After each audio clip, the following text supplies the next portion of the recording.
Ang pag-iilaw ng Pasko ay hindi mula sa liwanag ng Bethlehem, ngunit mula sa pag-ibig ni Jesucristo.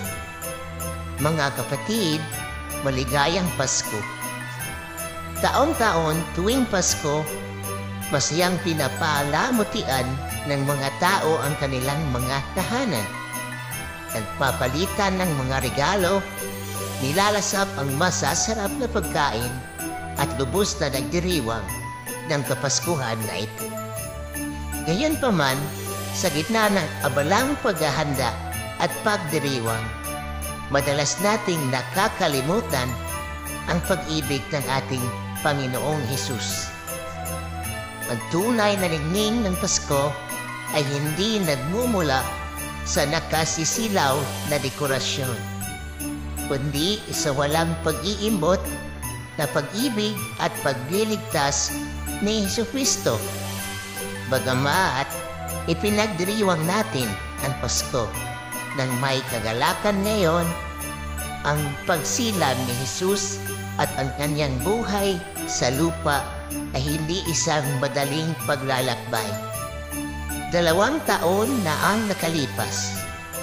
Ang Panginoong Jesus ay buong kababaang loob na naparito sa mundo, isinilang sa sabsaban na walang tamang lugar na mahingahan.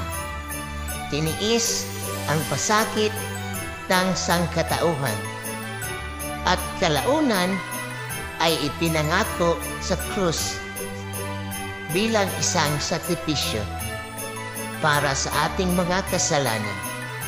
Pinagkalooban tayo ng kapatawaran at pinahintulutan tayong tamasin ang kanyang saganang biyaya at mga pagpapala. Matapos makumpleto ang gawain ng pagtubos, maraming beses ding propesiya ang Panginoong Hesus na siya ay muling darating at dadalhin tayo sa kaharian ng langit. Ito ang walang pag-iimbot na pag-ibig at pagliligtas ng Diyos para sa atin. Mga kapatid, habang isinisawsaw natin ang ating mga sarili sa gitna ng mga masalimuot at pagdiriwang, bandaan nating huminto, maghinay at ibahagi ang pagmamahal at pagliligtas ng Diyos para sa atin.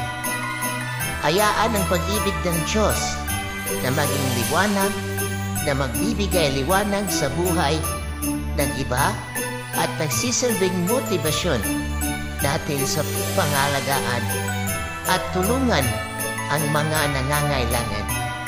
Higit sa lahat, dapat nating alalahanin ang pangako ng ating Panginoon, ang kanyang pagbabalik upang dalhin tayo sa kaharian ng langit. Manatili tayong mapagbantay at buong pananabik na maghintay sa kanyang ikalawang pagparito. Ito ang tunay ng halaga ng pagdiriwang ng Pasko. Kung nais mong marinig ang mensahe ng pagbabalik ng Panginoon at salubungin ang kanyang ikalawang pagparito, sa espesyal na araw na ito, mangyaring manatiling nakatutok para sa paparating na sesyon. Diyos ko, hindi ako perpekto. Minsan, napapalimutan ko ng magdasal at minsan, hindi ko makontrol ang aking ugali.